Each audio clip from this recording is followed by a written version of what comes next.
Yep. We good. I got to get a couple things real fast. Yeah, I just made it to the house. Can you give me a minute though? I just made it.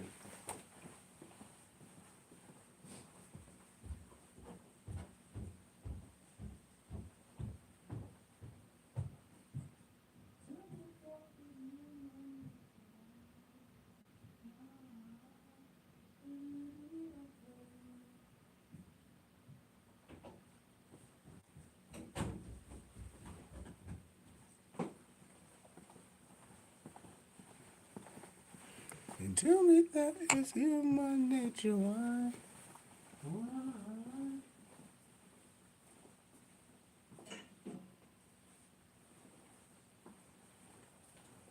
Yeah, you can come through. You can come over and get whooped in pool anytime, man. Yep, I recovered the pool table, so you can come over and get whooped anytime, brother. Yep.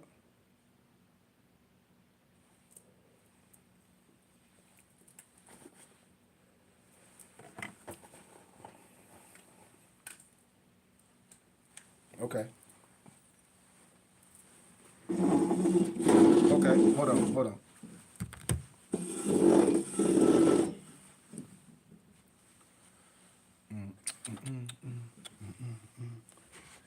Yeah, 1 second.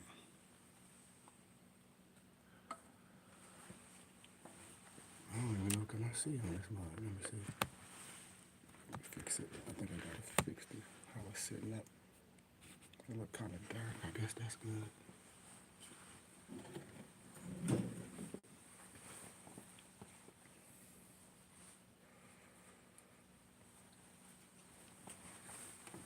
I don't know if you can see clear. Let me see. I think you can. I think you can see clear. If everybody can see clear, let me know. Oh man, what a day, man. What a day. What a busy day. My day is getting shorter. I'll be going back to AZ real soon. So give me 1 second. Got my water, got my tea, got my Blue Lotus tea, got my beet juice concoction.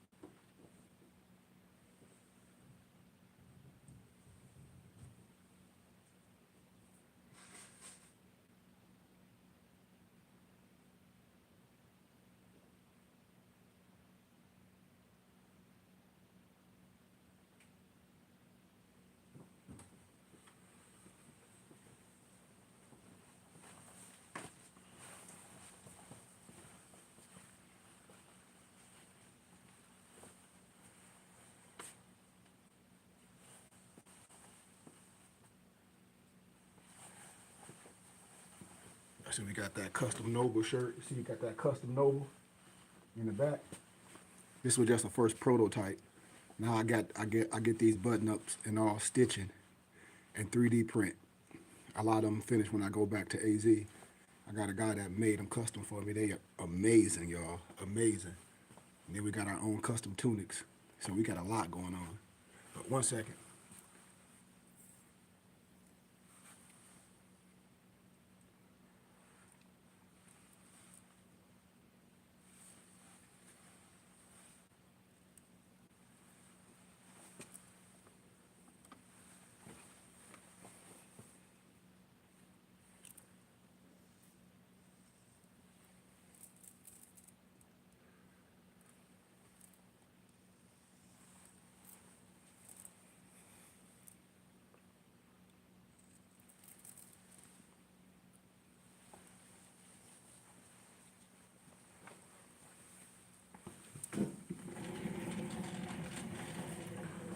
Like I said, if you like the teachings, share the teachings.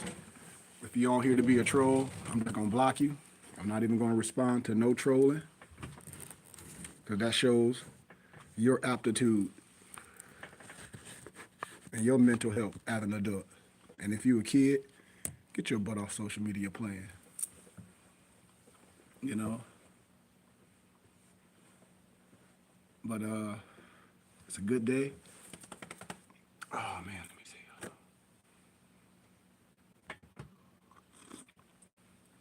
I don't know why this look dark on here. Maybe because how I have it sitting, maybe. I think that's what it is. Hold on, let me put something behind it there. I think that's a little better.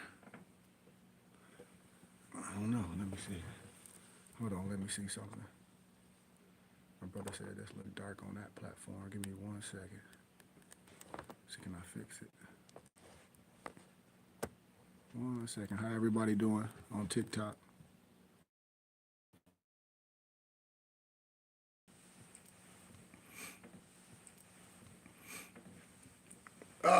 Yeah.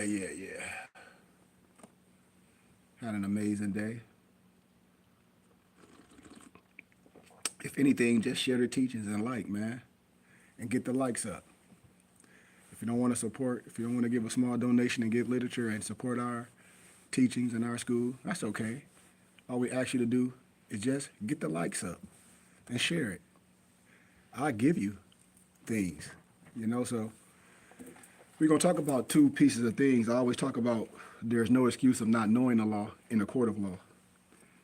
And I'm going to illuminate two pieces of literature, probably after I talk about a specific topic that we've been talking about earlier, how you have the right to remain silent. Anything you say can and will be used against you in a court of law.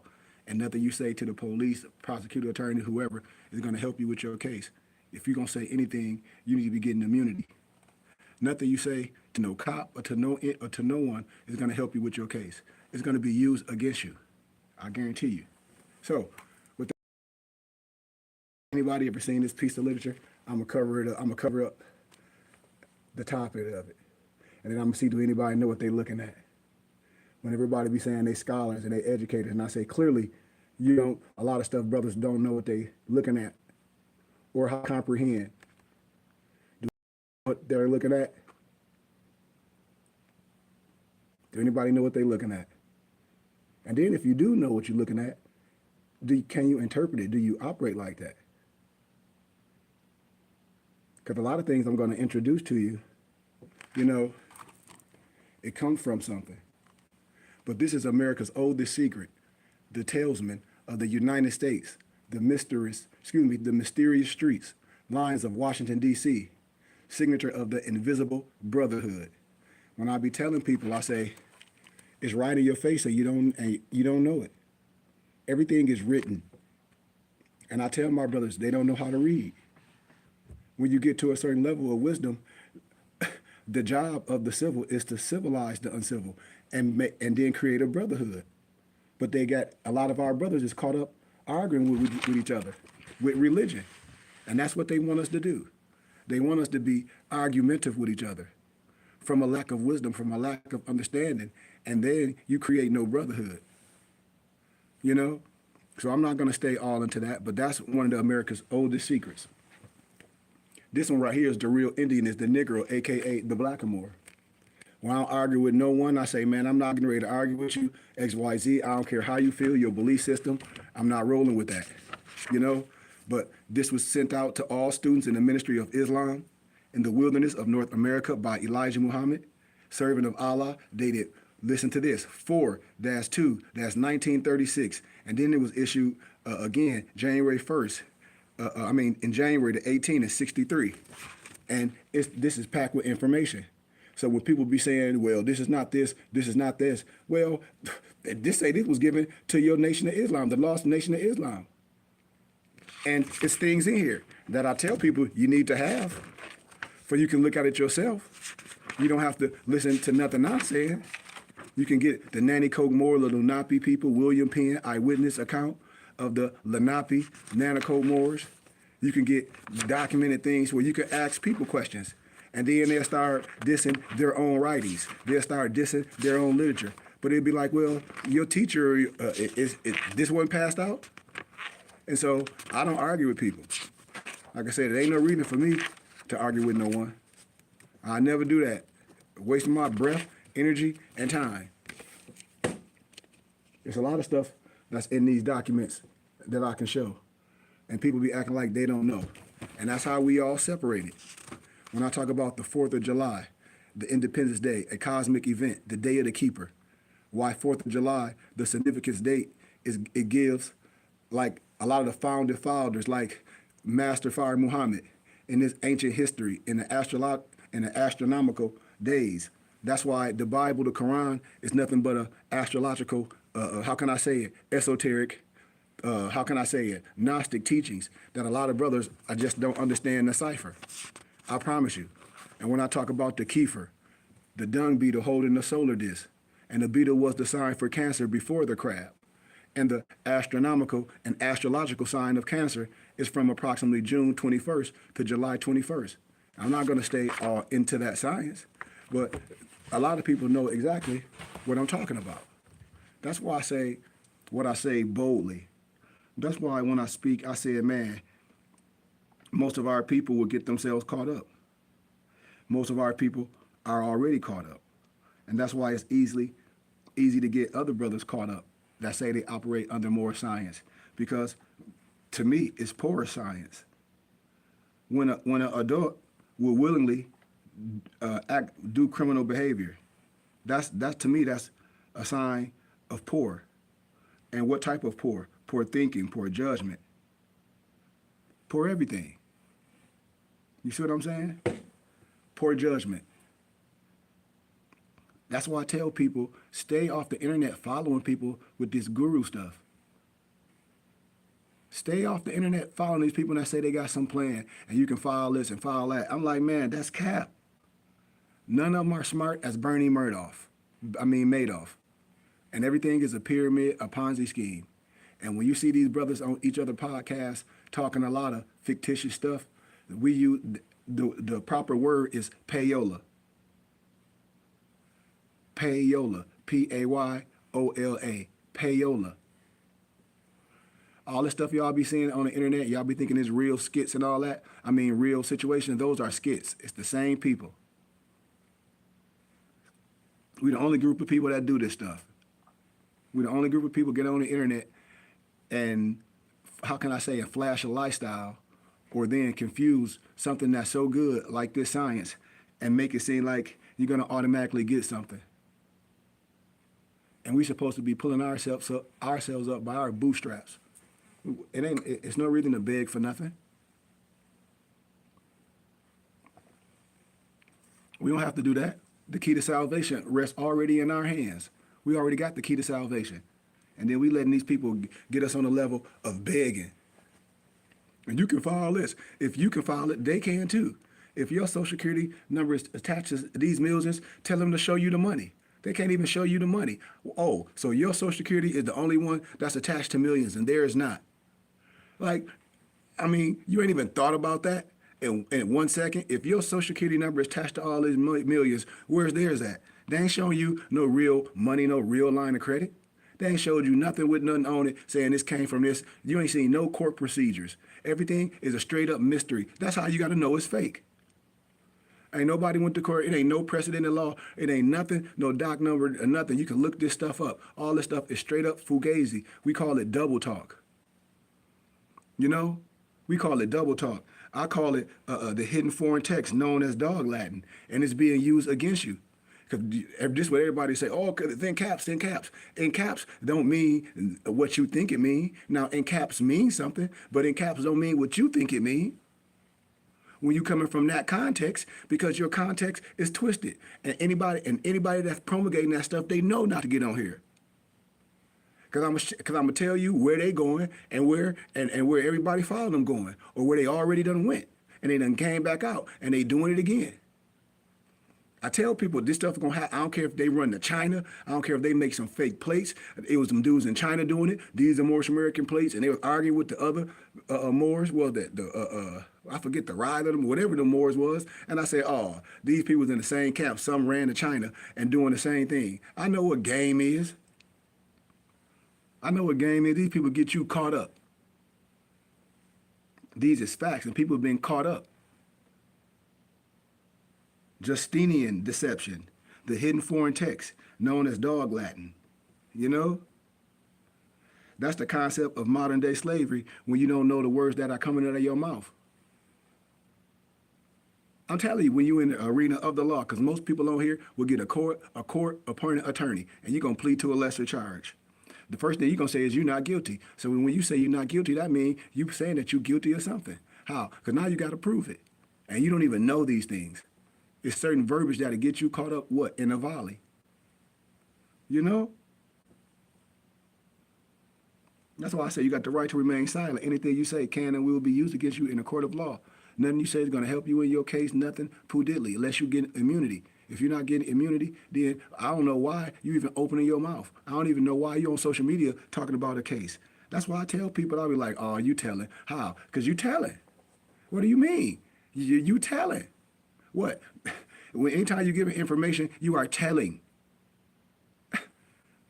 So I tell people, I said, man, come on, man. That's why I don't give legal advice. Education purposes only. I don't tell nobody what to do. You can look anything up if you want to. A precedent in law case, doc number, Free Information Act, Chicago Law Review. You can look the stuff up yourself and see, do you know what you're talking about? And if you know you don't know what you're talking about, and you just talking about some black laws, then you definitely need to go have several seats. You definitely need to have several seats. Like I said, this is for education purposes only, and most of our people don't want to educate themselves. I don't give legal advice. You know, I never will. You know? But I alert people of entering into contracts. When I say, oh, you're a willing obligor. What you mean, Sheik? You went into this contract willingly. When you are not aware of the importance of the grammatical appearance of the languages employed with such contracting paper instruments, like when you go to a contract, when you get a cell phone and they reserve your rights, and I say, well, do you reserve your right? Anything you do, what you mean reserve your right to do what? You go in that entity as yourself. You as what? A sole priorityship. They go into this contract with you as a business. So when I teach people business and how to DBA and do things as a business, if you operate as a profit or non-profit business, but brothers don't understand it. And that's how you build a conglomerate of what? People together. You know? I don't talk hateful stuff. It's nothing hateful about law. It's nothing hateful about the right to be who you are, the Declaration of Human Rights. You know, everyone have the right of their culture, the right to unite under righteousness. But it is the legal title you hold, really saying what you assume it to say. When we talk about grammatical crimes and things, you know, dog Latin, which is a debased, criminal, immoral foreign writing language that renders all such dog Latin documents tendered by such corporate private governments as counterfeit. Dog Latin is unhyphenated, all uppercase Latin symbolic text that follows the grammatical rules of English and not the grammatical rules of Latin. It is the language of the illiterate. You know, y'all love black laws, right? You know, all the more, give me black law, it's like that. Okay, well, black law, the 4th edition. See, they won't give you everything. They'll read something and then stop like they got a form of dyslexia, or they know that they can use a certain thing to convince people. But then the stuff that the language or whatever you think you using for defense, once you have a clear understanding, like Supreme Mathematics, Supreme Hika, being to apply it, then you know you done messed up, don't you? You know? It looks just like this, but grammatically, it is the deception right under your nose. It's the poison in the text. It is the corruption in the contract. And if you hold any part of this debased criminal all uppercase text of the dead corporations, such as things that we get and not understand, I say such things, it should even be a fight. That's why when I take literature and I debase it and I open it up and I compare and contrast, I say, yep, I understand that. When people be saying, well, driver's license and all that. And I say, okay, well, now let's play devil's advocate. If you're driving on the highways and byways right now, and someone, and say you got Big Mama and you got other people's kids, would you want to be insured a certain way on those highways and byways? If someone, a big rig or whatever, somebody was under the influence or fell asleep, you know, wouldn't you want to be protected? You know, because some things to me shouldn't even be in the conversation. To me, because why would you want to be with a dangerous weapon that can take people's lives, which is an automobile, without having the proper insurances and things for not only covering yourself but covering people around you? Unless you got your own form of insurance and all that, and then I'm cool with it. But if you don't, what person in their whole mental will want to be on that type of time all day to be riding around without no tags, without no license and all that, and say you got your big mama and your children and kids in the car? I definitely wouldn't ride with you. And my dad would come down and say, I got a cousin that do that in Florida.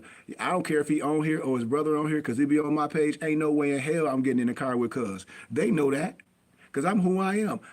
Ain't nobody gonna do nothing to me.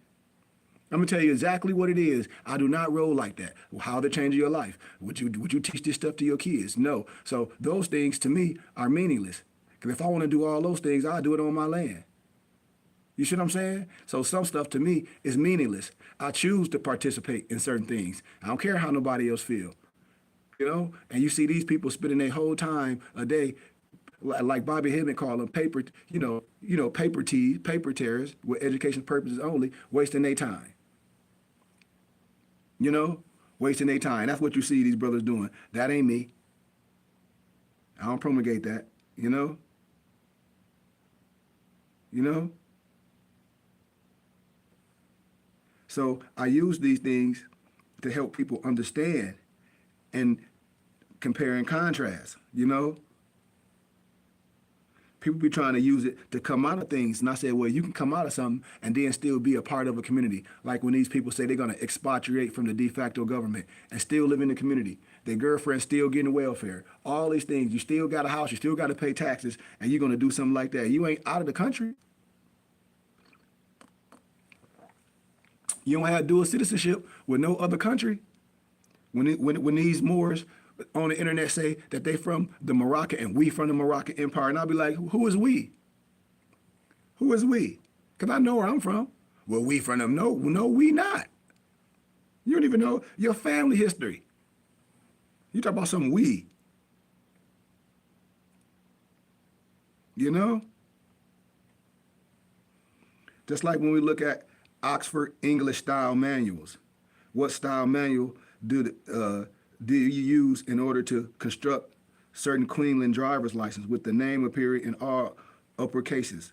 But see, I can talk about these things and illuminate these things when they say such questions caused an estoppel in the court because the magistrate refused to answer the questions, and the police were warned by the magistrate Pender to never touch me again, blah, blah, blah, blah, blah.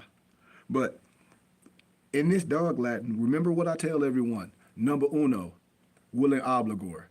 If you're a willing obligor, that means you read the contract. That means you understand the ins and out of this contract. So if you okay with going in that contract, then it's not bad for you. I bet you it's other people on here that will say they don't care about driving. I mean, don't care, but they with having a driver's license and having their vehicle insured, especially if they got young teens. I'm sure if you got a young teen on here right now and they got their driver's license, I hope you're not irresponsible to send them out there in a vehicle with no tags and all that, with that radical stuff that you be talking about, because your kid don't have nothing to do with that. And most of these people, kids not with it. And I don't blame them. And that's what I be saying in China. They said you can't teach kids religion stuff till 18, and they cracking down on homeschool and all that. Why? Because this type of behavior. Because this type of brainwashing right here. And I ask people with some sense, because I say we got to make sense of this now. You do not want to be riding around on the highways and byways without no tags, listening to some jagleg on the internet that's poor and broke in the basement. You know? You don't. You don't want nobody saying they got some court stuff. You know? Just because we have turbans and fed zone don't make them special. I'm from academia. I travel. I'm not going to make no fake court. Oh, I'm going to make a fake court in this basement and say this is the Moorish court. Man, get out of here. This is a basement with a TV, a pool table, a bar, a big screen TV on the wall. This is not that. I wouldn't get on the social media and do that to my people. But you see these people doing that, saying that they Consulate General of Morocco and Presidents of Morocco. And I'm like, well, who voted you in? And how long is your tenure? These are the people that's playing with y'all, not me. These are the people, and I said, no, we can't be that crazy. How can someone over here be the consulate general of Morocco? Who made somebody the consulate general over Morocco that live in the over here, say in Maryland or somewhere? Who? That's fictitious. And that's fraud. You know? Like, come on, y'all. A lot of this stuff is reversed on y'all. And the secret foreign sign language hidden in plain sight, which is the dog Latin. You know? You know? And it's the text, not just your name in caps, but even when how you speak and how you sign. You know? It's a hidden text. And it's been observed into the English text without you ever being aware of such deception.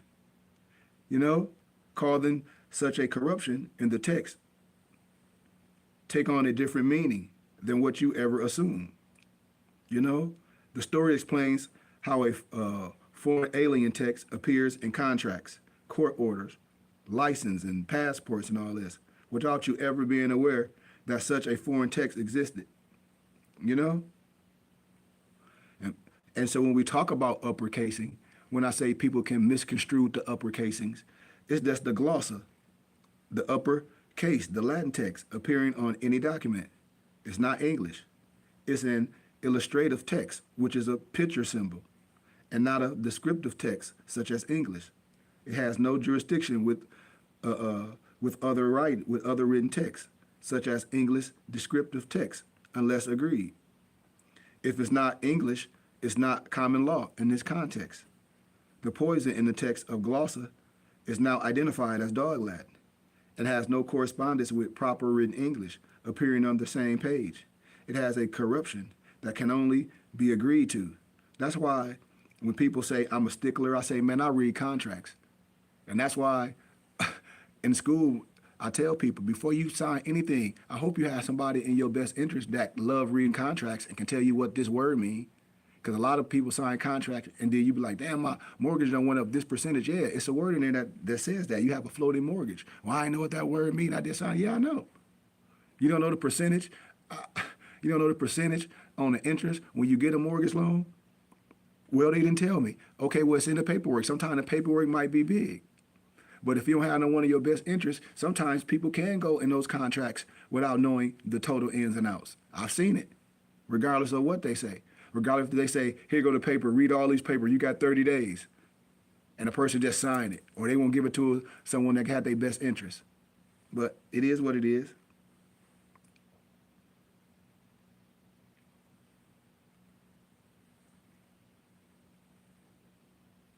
But when we talk about things written in caps per se, we just the proper name is that type of Latin, which is dog Latin, identified in Article 11-147 of the Chicago Manual of Styles, the 16th edition. This text is dog Latin, being Latin, text based on the grammatical rules of English. And when you look at it with your eye or your pineal or your hippocampus, it would be no hyphens.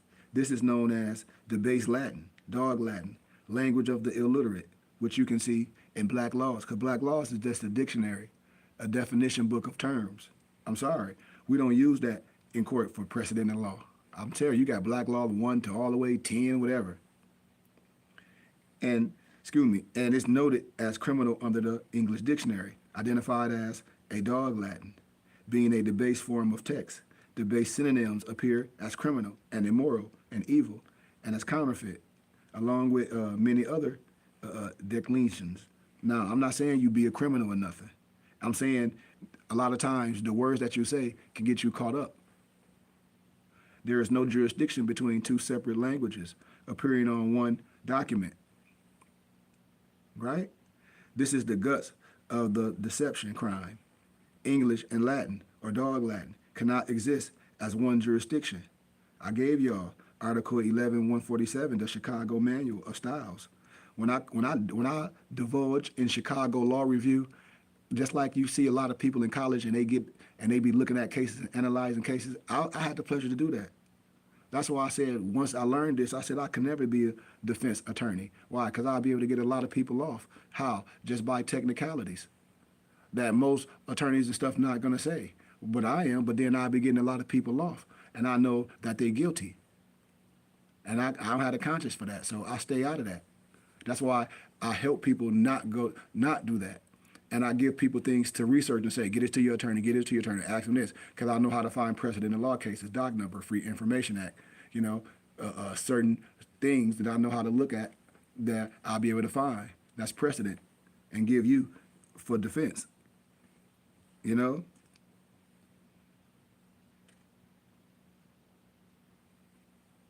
I got you, bro.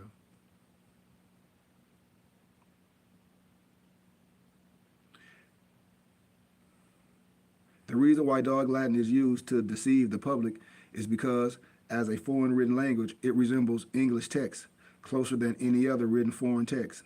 It has deceived the best of the best. Even though you assume you can read a text as English, grammatically, it's impossible. And this is how they can claim that their law is a presumption, because it grammatically does not exist. You know, presumption, presumption, presumption, presumption. You get caught up in a presumption. According to the black laws that everybody loves in 4th edition, dog Latin is the language of the illiterate. It is the Latin all uppercase text, observed until the English descriptive text, appearing under the grammatical rules of descriptive English text, aka all uppercase symbolic text, without the hyphens, and not appearing under the true, correct grammatical rules of Latin, and done in order to deceive the illiterate, being the ignorant masses. Ignorance is negligence. It is the hidden secret that destroys the dominion of living man over the land, the sky, the sea, and the thing that creeps, aka surnames. Genesis 1:26. That's why I'll be telling people, once people get out that hate of that color spectrum, where they think righteousness is all about color, and then we get into the one nation, it'll be a better thing, and then we'll understand who we are and what the principality really consists of. You know, that's just my mission, because I love who I am and my people, and I'm going to stay with that, but I have the pleasure to be in all other places. And so I get just as much love from people that don't look like me. I'm part of so many different communities. So a lot of things I get gifted, from just vibration. So I'm never gonna be on here from a biased perspective. That's why when people can come on here on social media with hate for me, I can accept it, because I know my heart. You know what I'm saying? I know my heart is number one. So I don't even be worried about that. And the things I'm able to talk about, we've talked about it in academia for education purposes only. But let me kind of fast forward, and then we're gonna get what time we at? We at 36, okay. A lot of the ancient Latin, which they call the all uppercase, is not English, and it's that simple. It exists under a different grammatical rule. So I told y'all that all day, right? Right? So London or Rome or Babylon, right? By a comprehension of the grammatical rules of English and the foreign Latin, aka sign language, used as the official written language of the Roman debtor accounts, language of the debtor, right? So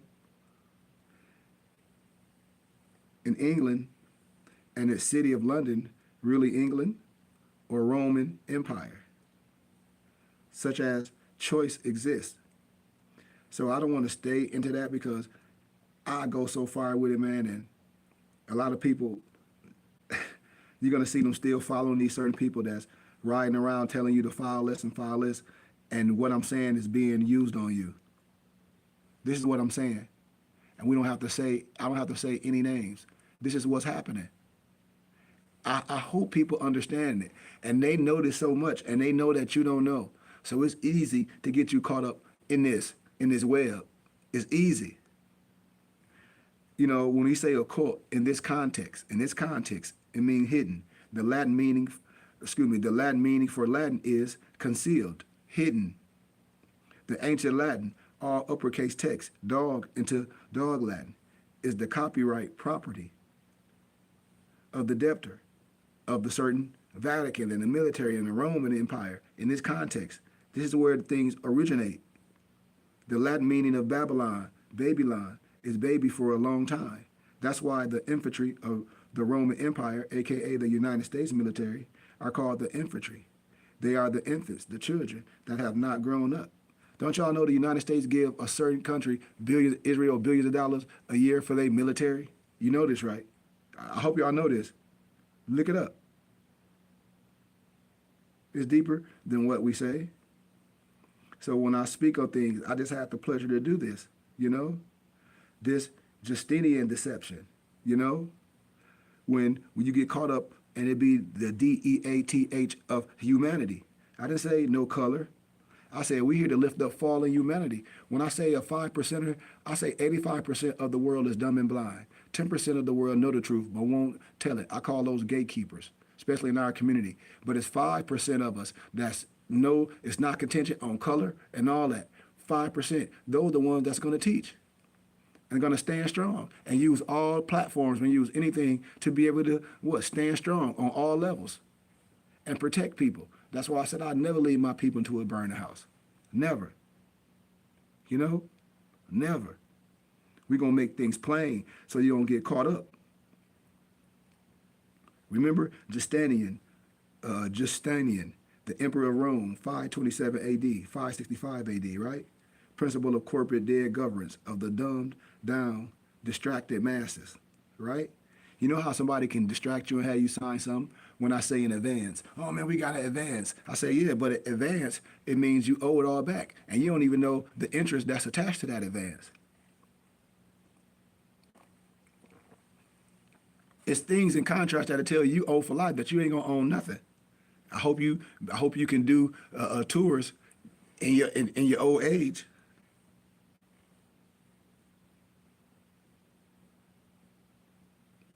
When people don't understand the meaning of these things on the persons, when I say, oh, when a lawyer say, oh, we persons now, it just change of ownership. I've done this in the academia. That's why I tell people we should be slow to speak and quick to listen. Because if nationality is order of the day, we should be able to teach it the right way. Because I'm down with reparations, but I know no one identifying that something synonymous to slave as a Negro, a BLACK, Afro-American, you're never going to get no reparations. I'm sorry. I don't care how no one feel. We'll break down manumissions. We'll break down the 15th Amendment and show you all these things to show you how some of these amendments is some of the trickiest stuff because most of our people don't know. Well, then we'll break down the Declaration with all 20 sections. When a lot of people say, we not this and we not that, I said, listen, man, I'm not dealing with the we. I don't do the we. I'm right here. I ain't saying it wasn't people came from the continent of Africa as chattel, but that's not the whole story. And if you think that, I feel sorry for you and your children and what you promulgating and the people that listen to that jive turkey stuff. You know? I got you. It's simply, when we talk about the GOD in this context, the comprehension to understand, Article 126, Genesis being the authorization that granted total authority over the world to man and nothing else. Grantor of dominion, in this context, being the greatest of authority that was granted to man from God of the Bible. We are all aware of that today. That's just the context, but you have to be able to read inside the lines, and then you have to know about the four corners. I'm telling you, and most people don't. That's why you don't get caught up in these things when you operate under a certain charter, when you operate under your religious laws, when you be judged amongst your peers. I'm telling you, these is facts. The religious law is going to trump everything that you ever thought. The GOD meaning grantor of dominion. So there can be many gods to deceive you. All that needs to be done is for a living man to give his consent to a dead corporation in order that a dead corporation can access the dominion, total authority, from such a living man. If the man does not consent, then a secret system of deception may have to be created in order to deceive such a man and to consent without such a man ever being aware. The secret system exists. It's deception. You know, it's legal title, and its tool is grammar. When I tell people I never argue with no one with what trust you should get, and people got wills, I said, well, will is litigation. You don't have to listen to me. Well, what trust should I get? Do whatever trust that fits your life. What type of life you live. People don't want to sit down with someone that have their best interest and give a donation because you get a tax-exempt receipt, because this is part of all my ministry. So we go in things how? With the lack of, we go in things with no one with our best interest. We go in contract with people without our best interest. And that's what happens. This is just facts. I see it all day. I make a living in this in real life in Arizona. Like I said, I have a whole laptop where I mentor people, kids. I talk to them a couple times a month from our professional endeavors, and I was able to just create my own. I sat down with some parents and a group of parents that have autistic kids. They were like, Mr. Goodman Bay, you can do your own thing. They part of communities that, and they be going to the parks, and it's just a whole community. A lot of the kids, some of them grew up, and so they working at grocery stores, XYZ, but they was like, they would want me to work with their kids.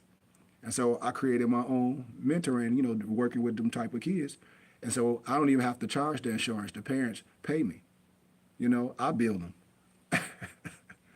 And so, yeah, man, it's a beautiful thing. But trust law, the legal code to modern day slavery. Article 126 Genesis, the foundation of trust law. And what is trust law? It is the legal code to the master-servant, relationship being slavery, devolution. However, slavery is outlawed, but voluntary servitude is legally accepted. What this means is that the servant, aka the slave per se, must do what? Agree or consent to a private contract or slavery. No one in their right mind wants to be a slave, right? And that is why the warning appears in the Bible, right? Warning against the deceptive nature of the serpent snake per se. In this context, in the Garden of Eden, I'm giving you the esoteric reason. I'm giving you all law, because it's through the clever deception of the serpent being the absurd snake, right, that trust law has become the new system of this type of slavery per se, perfected over hundreds of years by legal minds of deception, the masters of deceit, Justinian deception, with all due respect. The key to conferring the ledger upon the unsuspecting, illiterate, ignorant masses per se. The key to the deception is not to send you a bill, but to send you their account in order that you agree to become the trustee of the account. This is just language, y'all. This is that stuff. Language. I'm not even in high science. I'm still in a schoolmaster. I promise you. It was never your bill that appeared in the mail, with your so-called name appearing in the dog Latin. If it's this context, if you remember, I'll teach you all this stuff. Not to do nothing. It's not to, I'm going to get out of this and get out of that. It's when you go in things, when you do things and you don't know what you're signing and you take up on things. Remember, this is for education purposes only. Of course, we can give precedent in law, but this is how you understand. And when you set up a certain way, you won't even be going through these things. Like, everybody get caught up in color. Just like when a lot of people say, well, Donald Trump don't pay taxes. I don't have no dog in no fight. And I say, yeah, he don't have to the government. They have organizations that's taxes in for the federal government. That's why they're rich. So in that context, you can be mad all you want to. I keep telling people, taxes are only for entrepreneurs and business people. But we, as a small group of people, we finna get a tax return. You finna let Uncle Sam take money out your check like you getting ready to get a return of your money. The government don't give you no free money. You're only getting a small fraction of your money, and you're not using none of your money to build infrastructure. That's the insane. That's the psychosis that I talk about when I say, man, we still don't see the big picture. We still don't see the big picture. We can have some massive already. Massive. And so when you, and all these rich people licking their chops, they all got nonprofits. They might not be church, they got nonprofits. So all their rich colleagues, they just donate to what? To the nonprofits and to the charity and to the philanthropy that their kids got. What you think Donald Trump kids and all these rich people kids, what their talent is? What? It's no talent, with all due respect. Come on now. You think they give their money? You think they give their money to Uncle Sam? When everybody talk about, we want to see Donald Trump's tax return. For what? In this context, tell me why. and he don't got the, and he can donate a large percentage to his organization of his choice, and then he can monetize it. And then, long as their books match his books, it ain't nothing nobody can say. They can make their organizations riches all outdoors. Just, I'll give an analogy. He in the state of California, and say you got $100 million tax bill, and the state of California say you can donate 60% of that 100 million of that to your religious and charitable contribution of your choice each year. And not only he do that, he got hundreds of homeboys on the same financial level as him, and he have all of them donate just like that, and the rest of his boys, and the rest of his boys, and the rest of his boys, and the rest of his boys, and the rest of his boys, and they all get the taxes and receipt. Do y'all understand what I'm just saying? The same way we watch Sopranos and all we watch is the gangster stuff. And I did a whole series on that at the college. And the people was like, dang. I said, yeah. When you see the gangster can go and confess to the priest, and the priest don't have to tell. Why? Because they got lawyer and client confidentiality. Misnomer black people have no rights in a court of law. You would get subpoenaed. That's why I tell us, I said, listen, we have no idea, you know?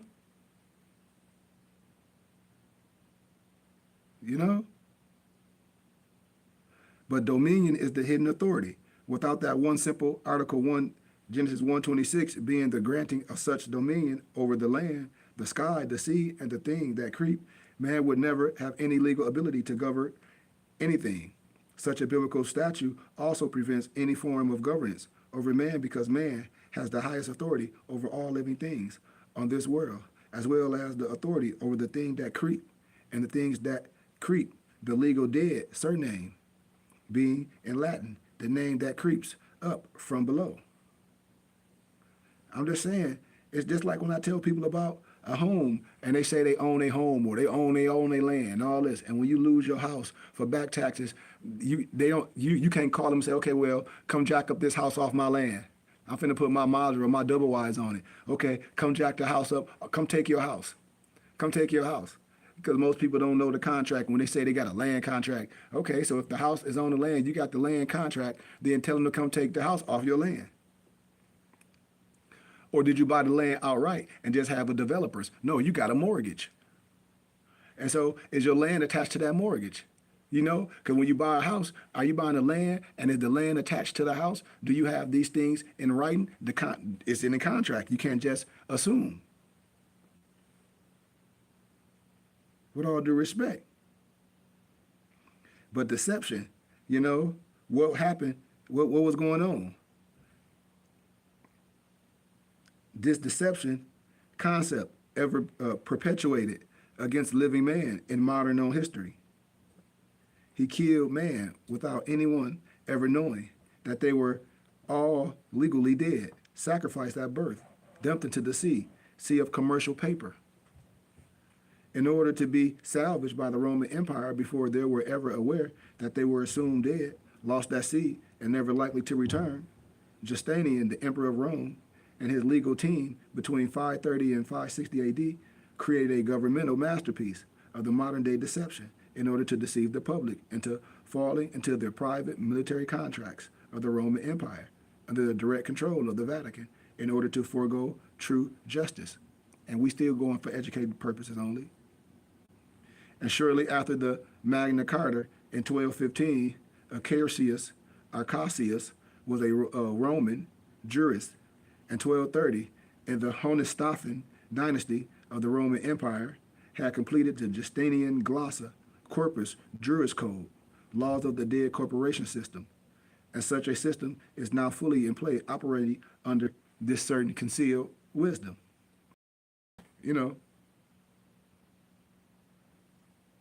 But translations in the relation to the use of dog Latin. What is dog Latin?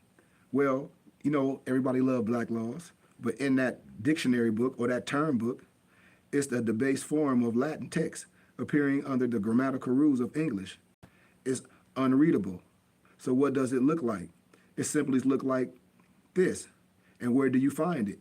It's in caps. Like say if I said the world is beautiful and it's in all caps, that's what it'll look like. And where do you find it? You look at court documents, government documents, bank documents, other licenses, all the entities you assume that you could trust. No disrespect. That's why they don't teach kids. A lot of people don't even know how to write in cursive no more. It exists only with the consent of certain people. It's the language of the so-called illiterate. You know, it's dangerous. You know, just like I can give you a translation from Dog Latin to English and then from English into the correct Latin, and it'll be all the way off. In relation to the text used by the U.S. Federal Reserve, the BAR, the British Annotated Registry, in that context, but in this context, we're talking about the banking systems and the United Nations. No disrespect, which we call the EU or the European Union. You know, such things, entities, use American Sign Language, being the all uppercase text, in order to identify corporations.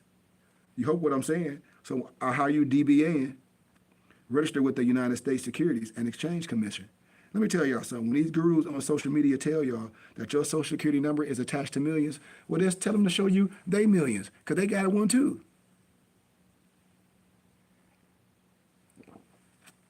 Y'all know I'm right, man. For all the smart guys on here that dropped out of school.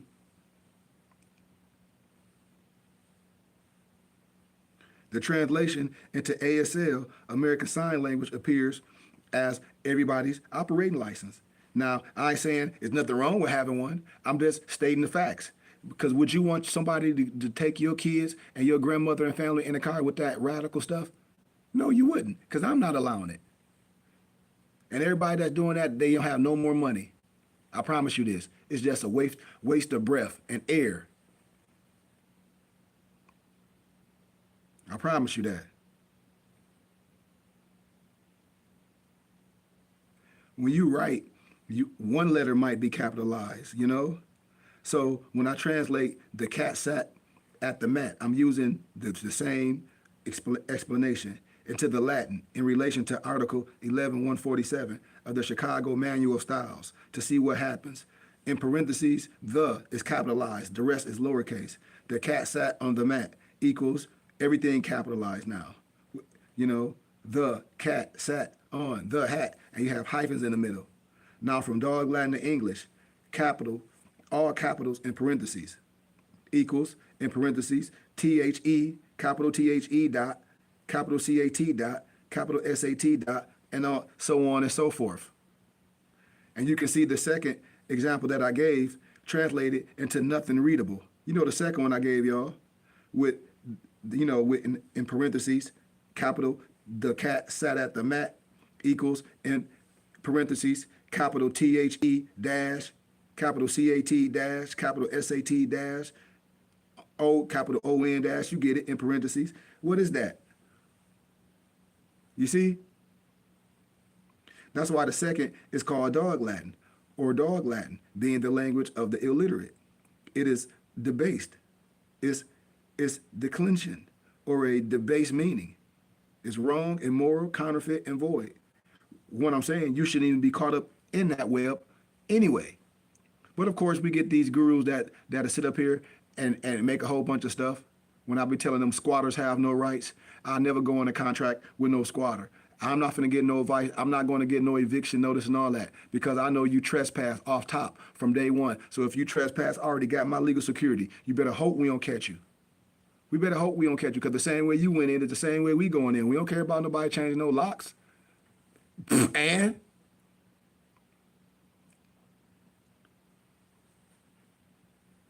you know, when you look up these things, our people will know. But a lot of our people are not astute to nothing, because they follow these fake gurus. They got a little green book, and it's talking about how they can get this and file all this and file all this and do all this and do all this. Y'all know that little green book these people be having. I'm not even gonna get a book credit, because people know what I'm talking about, and it gets you caught up. Squatters have no rights, especially in the state of Florida. In Michigan, you have no rights, zero. I can even show you in Adam and Eve when it talks about the concept of trust law being its real hidden meaning. You know? When I know our brothers and sisters are not astute to what we're saying. You know,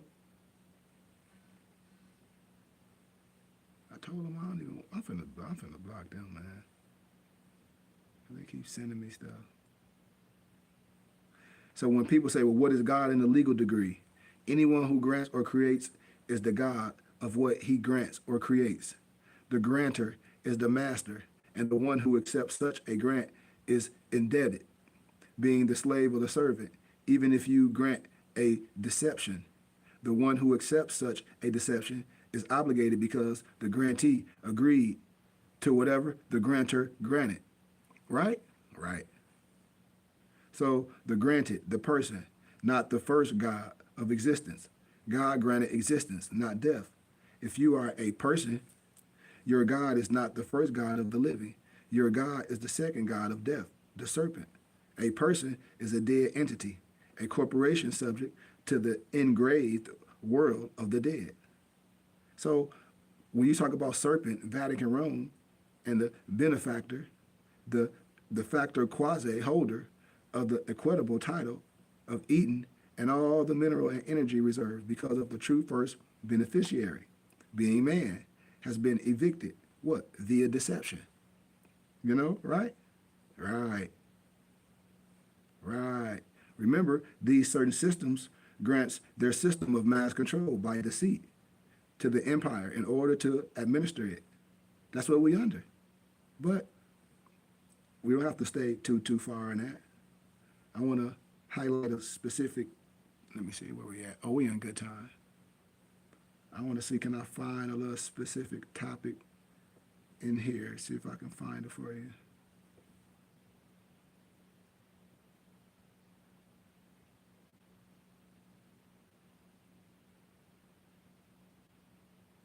So when things, remember, when we say foreign, they come from a different area. Remember, I told y'all, like Israel, United States support that so-called foreign army with millions. So when I say this, what I'm saying is these are the holders of these things. So I hope a person is listening clearly. So when you know this stuff, then you be able to operate and say, okay, we're going to operate like this now. We're going to operate like this. Why? Because I think Sheik is giving us the, it's only one way. And a lot of people are going to watch. I promise y'all. It's going to be a beautiful watch, though. It's going to be a beautiful watch. I guarantee you. But when you look at like government accounts, like your consumer power bills and all that, water bills accounts, are all rendered in the what? All uppercase symbolic text. That text is called dog Latin. The text is called dog Latin.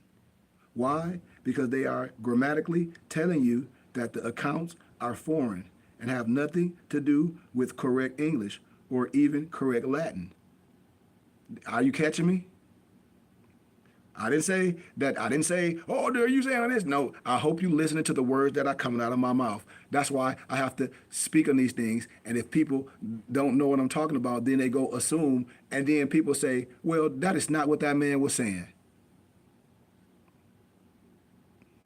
They are the depths of a foreign private administrator. They are the depths of a foreign private administrator. Just like what? Gas. You see gas, right? Like I said, think about it. When you go to certain places like Costco's, and Costco's might make a couple cents off every gallon, but come on, where's it coming from? This is what I tell people. A certain set, you listening, and so when you go try to do things in the court, you under false pretense. You look like you insane. I'm telling you. Because they be like, clearly, you comprehended something wrong, sir, ma'am. And that's why I laugh at these people. I say, man, you finna go in here and look and turn around, and people it's gonna be like a comedy show. They are not your property. It is the property of the absurd so-called serpent, no matter how you feel about it or not. Because you went in these things as willing obligor. Did you read the contract? Did you read the contract before you went in it? Because if you sit up here and say that, then it's nothing nobody can be saying. You didn't read what you went into. So admit it. And you can't go into pretense under duress, because that ain't gonna work neither. That's what I be saying. Anything rendered in all uppercase text, such as name, or a town or a street or a suburb or address or state, or even more capital letters joined together without a space, without a space, without a space renders a presumption. It is not a fact. And this is where the presumption of law derives from. All uppercase sign language is not written text. It's a picture, illustration, like the Joker in caps, Joker in caps, capital letters, within the document, Black Law's 4th edition. In political usage, a clause in legalization that is ambiguous or apparently immaterial, inserted to render it inoperative or uncertain without arousing opposition at the time of passage. Bennett versus commercial advertise. But do people know what that means? No. They'll say some of the outlandish stuff and people be like, Islam. And I'll be spitting my beet juice out. I'll be like, man, come on. Like, Islam to what? I don't be getting it. I don't be getting it, man. It would be reminding me of some In Living Color stuff. You know? But let me see if I want to say something real fast. I thought I'd say something, I think. No.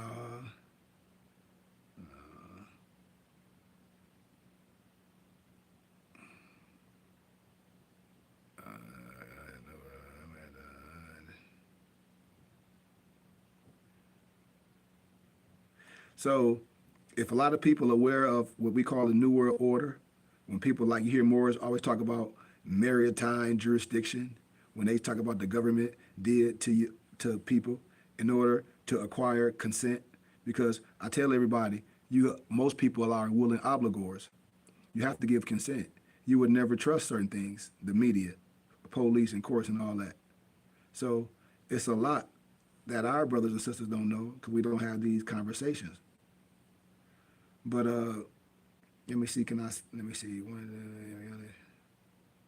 So in reality, if you could discover, key to frauds to certain things and see who the holder and do, the holder of certain things. When I say we set up the same way, and once you understand this, once you understand that the religious laws trump a lot of things, you won't even be you wouldn't be worried about it.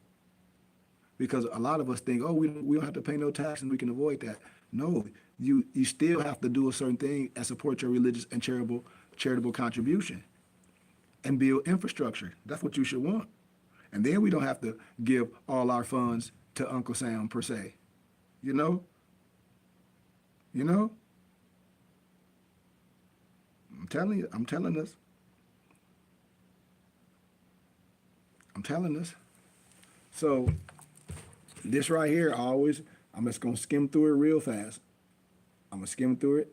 I always tell people, man, a lot of people will get their hearts hurt when I know a lot of our brothers and sisters really don't study. And it's okay. I know a lot of people got into this more science stuff off the internet and they still follow the things that you think gonna get a magic rabbit foot, and you can rub that magic rabbit foot and you're gonna go to court and sign all these papers and you're gonna be able to ride around in a Bentley and you're gonna be able to do all these magical things. I get it. I know people think they got some ID that somebody printed and they told you to do all this and your life hasn't changed because life don't change with criminal activities, So the real Indian is the Negro, AKA the Blackamoor, The Kara, called the Kufic script, is the earliest Kara, called the Arabic script, and is related to the family of Muhammad through Ali, Fatima, Bilali. Bilali's descendants moved through Africa to West Africa, present-day Morocco, and across the seas to the Americas, and left their inscriptions in Nevada at a school established there. The Arabic script, the Khatt, the Khat, is the one which is now known as Kufic. From it evolved all the present pens. Note from Abi al-Abbas, Ahmad al-Koshandi, Kitab, Suba al-Ahash, 1914, Volume 3, Dabar al-Katub, the al-Kindiya, the al-Kiara, page 15. And the ancient Kufic script was employed for the Arabic language before the modern Arabic came into general use. This example dates from approximately 700 AD and occurs in Nevada, USA, where it was mistaken for Amerindian markings of about 1000 BC. It is actually a religious text and reads Nabi Allah Muhammad. Allah's prophet is Muhammad. It was probably cut into the rock as part of the permanent school lessons of the Muslim settlers of the Southwest. Samples of the word saga, America by Barry Fell. The origin of Kufic of the angular style of Arabic script is traced back to 100 years before the foundation of the Kufa, 638 CE, to which town it owes its name because of its development there. You know, note S.M. Imandin, the Arabic writing, and Arab libraries, 1983, Tahari Publishing. The purpose of this writing is to provide the student or the reader with some of the most important secret histories directly related to the misnomer black people in America that pertain directly to the subject and discussion of reparations or restorations. You know how everybody be like, oh, reparation, restoration, not tomato, tomato. Smart guy. The forbidden idea in America is what? It is never to allow our nation, the misnomer black people, Moorish Americans, to know we are indigenous to this land. Yes, we were here. Yes, we were and are an indigenous nation. This is the history we have not known. This writing is designed to be a study tool and spark the interest in further scholarly studies on our indigenous past and its connections to the reparations, restoration movement. The records of our past, American and ancient, are very real. They are prior to any settlement of Europeans who verify this in their record. Now, do y'all want me to do this? If y'all, my homeboy said, if y'all want Sheik to break this down, because it'll take a little minute, throw a donation in my bio, to my Zelle, to my phone number. It's on there, but we gonna do it anyway. I'm just acting like the preachers do, you know, because I'm a comedian in other times. But if I was Creflo Dollar or Ronnie Price, they'd be throwing money at my feet, and we could be running across it like, oh, look at all this money, and everybody be in there screaming. I mean, if I'm teaching, if I'm doing something good, help your brother. I mean, it's in my bio. It's in my bio. You know, look at all this money. That's what they be doing. Look at all this money. You know, but I give everybody literature. I give everybody, and then a special gift I really want brothers to have. You know.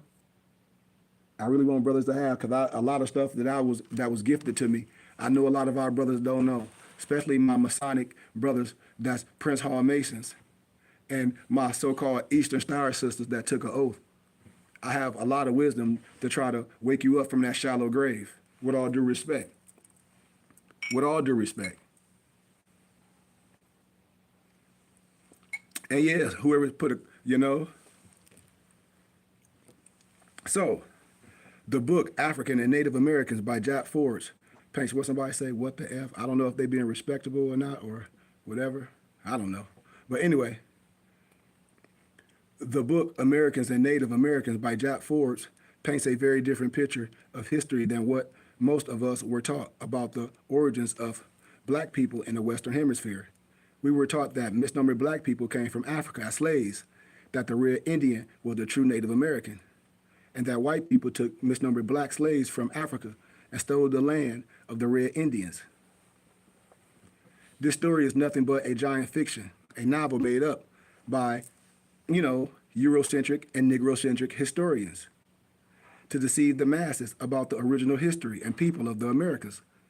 Jack Forbes uses the letters of the Jesuits, the missionaries, to prove that misnomer Negroes or black Moors were the first Americans. In fact, they were black and olive tone people found in the Western Hemisphere.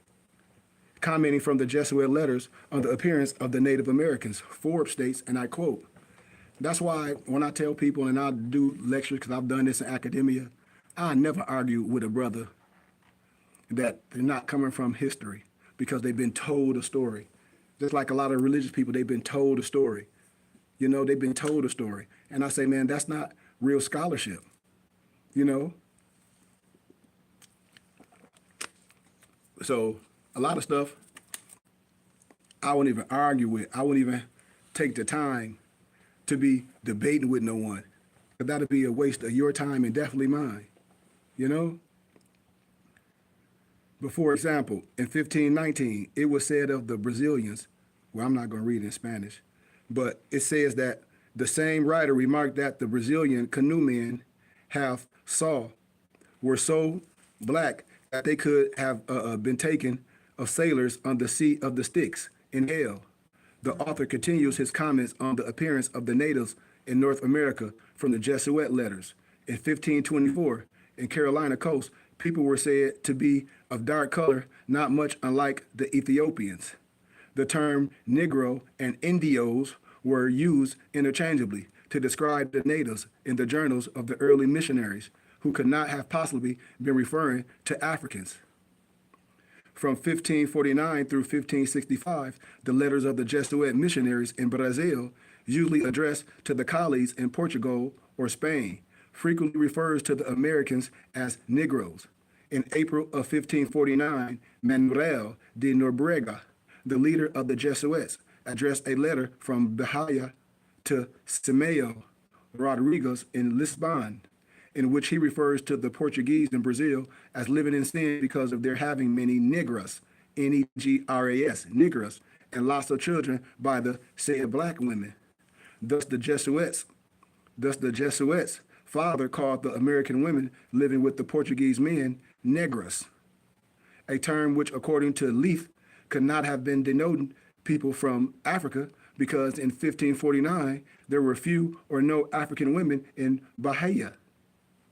Nonetheless, Nobrega used the word Indio when Africans are referred to in the Jesuit letters. They are always called Negros de Guinea or blacks of Ghana to distinguish them from Negros de Terra, blacks of the land of the Americas. You know? You see? That's why I be telling these Moors with all this folktale stuff. I be like, man, I'm not even doing that. I'm not gonna do no folly with no one. I'm not gonna be here arguing, the Supreme, I'm the Consul General of Morocco, fairyland, monopoly land, don't pass $200, all that. Man, please.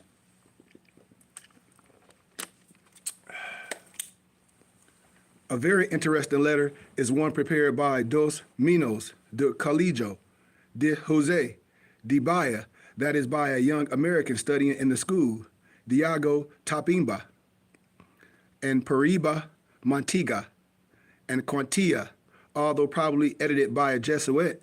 This may represent the first letter written by Americans in a European language from Brazil.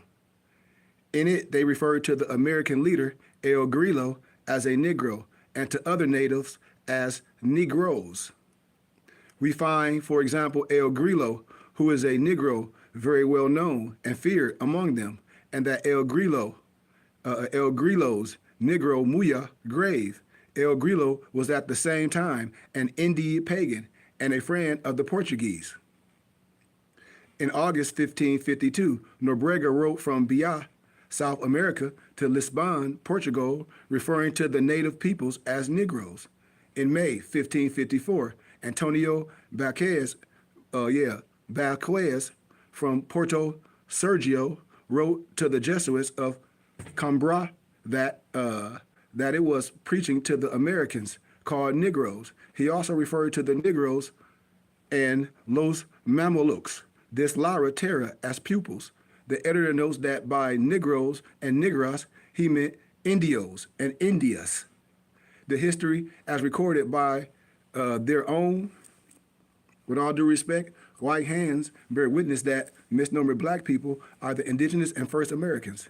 America stemming from the intercourse of Vespucci and Columbus with indigenous blacks in Central America, Amora.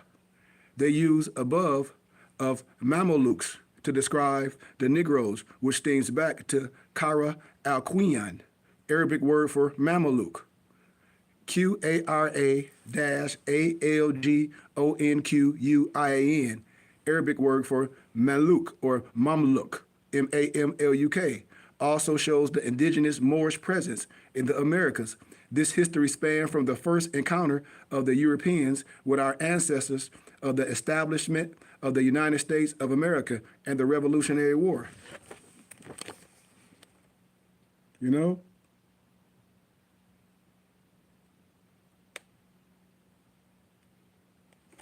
You know? And so I'm gonna show y'all a picture. I'll show y'all a picture, then we're gonna read what's on the picture. You know, for educational purposes only. We're not here for no biasness. This is the Dutch artist Jan Verslet, painted the paintings of the so-called Mohawk chief who visited London in 1710. The paintings were housed in Kensington Palace, Kensington, which is an area in Philadelphia, named after the palace held. The original name, Shaka Maxim. Shaka Maxim, Amexim, meaning the black spiritual priest of God, and Shakum or Shakapsum. The original name of the Mohawks is Kanaka or Kanika, which resembles Canaan, Israel, Phoenicians. The center picture is the chief of the Creek Confederacy, Tomochichi, and members of his nation in England, 1736, having intercourse or, conversing with James Oglethorpe, then the proprietor of the colony of Georgia. You know? Watch, I'm gonna break down the history of America in black and white and show you what that's all about. Hold on, let me text this brother back real quick. I challenge y'all to get a book called America in Black and White. And then I'm gonna show y'all the book they give the kids in school, The Battle of Bunker Hill, how they whitewashed Peter Salmon and Oliver Cromwell out of it. Watch, I'm gonna show you. They always do that. I did one of the oral dissertations at the university. Hold on one second, y'all. I'm sorry.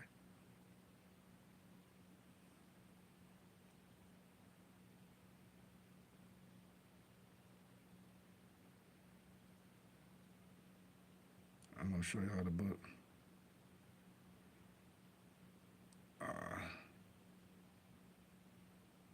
No, that ain't the book. I don't know. Oh well. Anyway. The language of the Indians, aka the Negro Alcorians, and the Arabics are especially the same language, which goes back to the Meta Nether, or the hieroglyphics, the epigraph society, where you can see the ancient Arabic script and vocabulary of the Alcuin Indians. It's all the same. You know? And it's no disrespect to no one, because no one should be upset. Everybody on here, these Moors say they scholars and all this, and we were the first this. Well, especially it's even more, the Nanticoke Moors or the Lenape people. Lenape equals Nanticoke Moors. The chief tribe of the Wabanaki Confederation of Moors was the Delaware of Lenape, right? Were they misnumbered black people and our African Americans, the descendants of the Moors? This is what I tell people. It's like William Penn, eyewitness account of Lenape, Nanticoke Moors, the first detailed description of the Delawares, in a letter from William Penn to the Committee of the Free Society of Traders in 1683. This is what he wrote. He said, "For their persons, they are generally tall, straight, well-built, and of singular proportion. They tread strong and clever, and mostly walk with a lofty chin, of complexion black, but by design, as gypsies." Of complexion black, by design, as the gypsies in England. They grease themselves with bear fat, clarified, and using no defense against the sun or weather. Their skin must be swarty. Y'all hear me talk about swarty or swarty piet, aka Black Pete? Brunette is a color. Swarty piet. Swarty.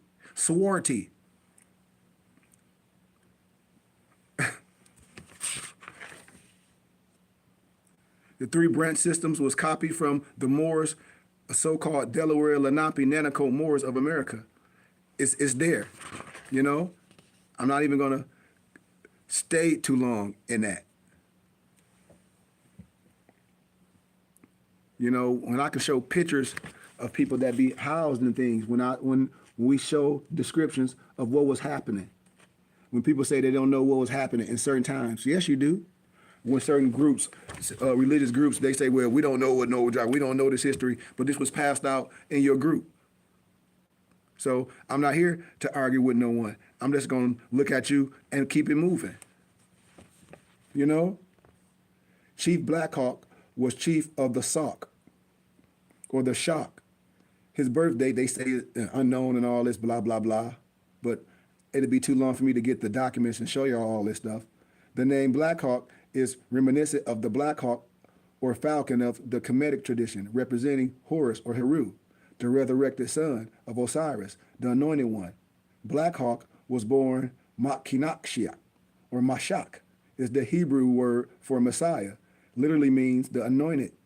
As we can see, he's similar name in parts of his name per se, when his name is spelled M-A-K-A-T-A-I-M-E-S-H-E-K-I-A-H. You know, his last public appearance was ironically July 4th, 1837, a special day in ancient Moorish Israelite. Moorish Israelite. Moorish Israelite. For all the so-called Hebrew Israelites that's arguing the Egyptian culture in respect to the astronomical science. His attire in his painting is very Moorish in tradition. Black Hawk was a terror for the, no disrespect, you know, the WHITEs in the 1800s, and is a part of a legacy of misnomer black people who have been written off under the Red Indian history and disassociated from misnomer black people as their lineal ancestors, of which they are. The resemblance to Honorable Elijah Muhammad is strikingly similar.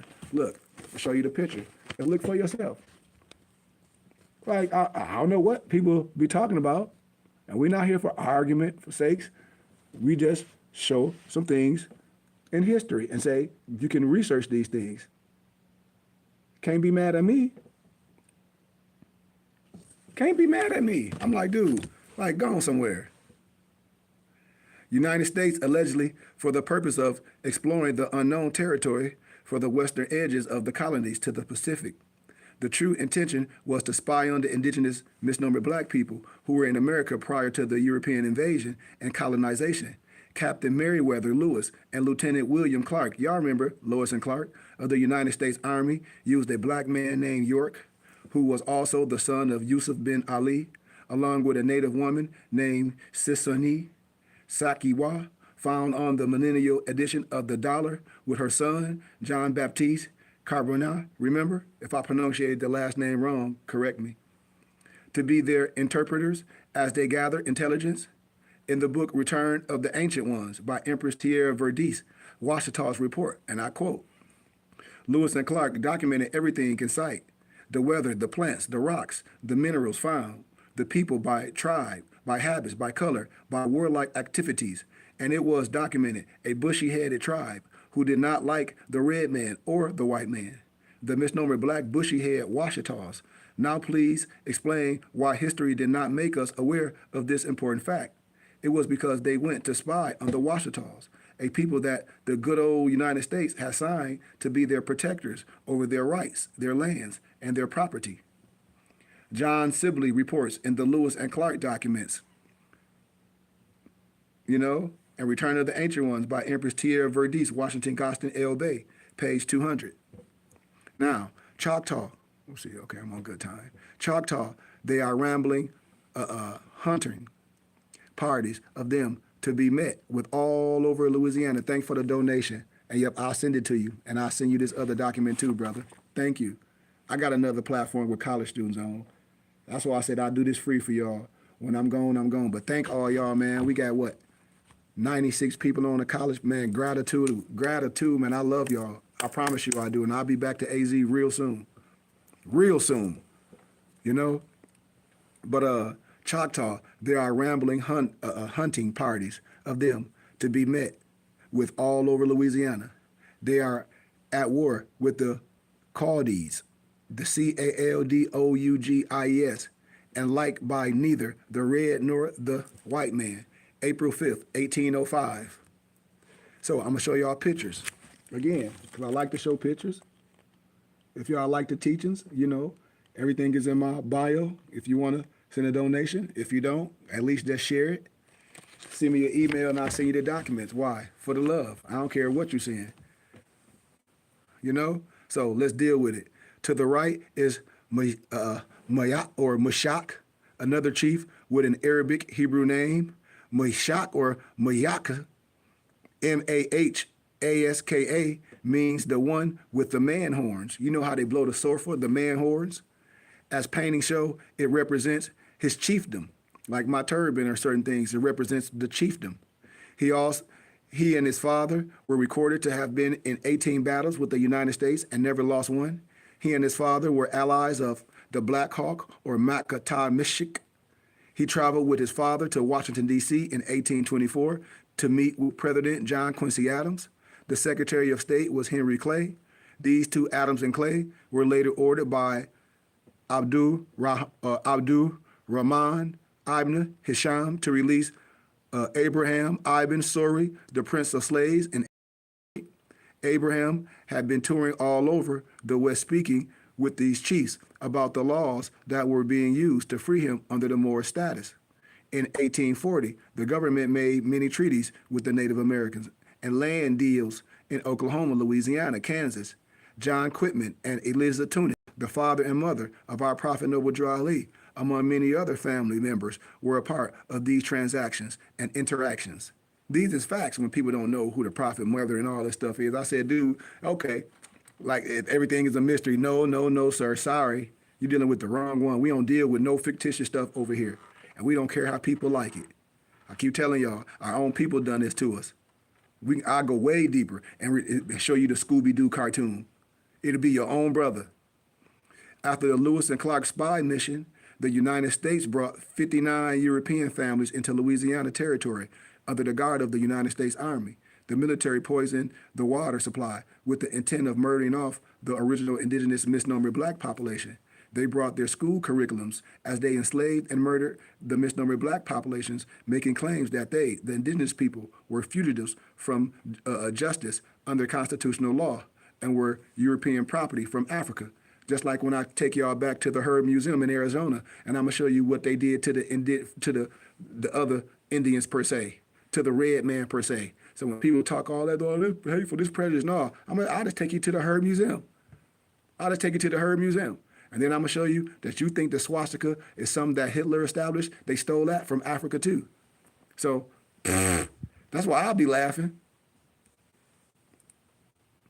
However, the people did not consider themselves by nationality or status as Africans until after this was breeded into them. The indigenous people in Africa did not originally call themselves Africans. They were of Tamari and were Moors, M-U-U-R-S. The word, and when I say M-U-U-R-S, I don't care if you spell it M-O-O-R-S, M-O-H-R-S, I don't care. The word African is a word, they say, of the colonizer. I don't agree. Because it ain't no country in Africa. And I showed y'all Africa was not named after a European. I'm going to always add value to make people digress with all that stuff. Because a lot of our people are not learned enough. Africa was not named after a European. I'll lecture that. If anybody come with that stuff, from that hidden color stuff, man, it'll take me 1.2 seconds to illuminate that. And you're going to have to sit on your hands. I'm telling you, all these people, it's a game. This is what I keep telling you. Because they keep the masses, what? I done did this a long time ago in Africa. Africa wasn't named after no European. That's Negro-centric propaganda for educational purposes only. With all due respect, there is evidence of the deceptive activity to falsify our status that is not undeniable. It was a part of a plan to wipe out the indigenous history in America. Names like Tunick and Washita were turned into Turner and Washington. Like when you see certain wars, like the War of Ferdinand and Isabella, but wars with the Moors. Here goes some history. 1752, the so-called French and Indian War, where it was between the Moors, the Black Knight Templar families, and the Aboriginal Moors versus the British colonies in Great Britain. It's like when I talk about Patrice Lumumba in the Congo. Congo, they couldn't do nothing. If always some of your people gonna do that. We understand this, but we must rise above. In 1776, I think that's one of my muftis, Malik Reed El. Peace and love to my brother. I love you, Noble. In 1776, the sons of Saint Tammany allied with the Moors to fight against the British colonies in Great Britain, right? Some of the British colonies infiltrated the Moors and Sons of Liberty, aka Sons of Saint Tammany, in order to overthrow the Moors. And they were people like Thomas Jefferson, George Washington, Andrew Hamilton, Benjamin Franklin. A lot of this stuff is written in chattel. A lot of this stuff was in the history books. When we break down American in black and white, and once again, when I showed y'all the Battle of Bunker Hill, which they give the kids in civic class, the red book, it says 1776, they whitewashed Oliver Cromwell, and Peter Salmon out of that. And then we'll be able to break down a whole bunch of history to bring ourselves back to loving each other. Moors titled Negroes by the United States. Remember, here go statements from General Thomas Jessup. This, you may be assured, is a Negro, not an Indian war. And if it's not speedily put down, the South will feel the effects of it on their slave population before the end of the next season. Major General Jessup, June 1837, in an American state paper, Military Affairs, cited in Kenneth W. Porter, The Negro on the American Frontier, New York, 1971, page 251 to 281. If the war be carried on, it must necessarily be one of extermination. We have, at no former period of our history, had to contend with so formidable an enemy. No Seminole proves false to his country, nor has a single instance ever occurred of a first-rate warrior having surrendered. Throughout my operations, I have found that the Negroes must have active and determined warriors. And during the conferences with the Indian chiefs, I ascertained they exercise an almost controlling influence over them. The Negroes rule the Indians. Many of the original black inhabitants began to flee from the Western Territory, and many inhabitants sought refuge in Florida, and some went further west to California and mingled with other unaffected indigenous populations. In 1816, a U.S. colonial named Duncan Clinch led an army into Florida to destroy what was called what? Remember? The Black Fort, or the Fort Negro, right, y'all?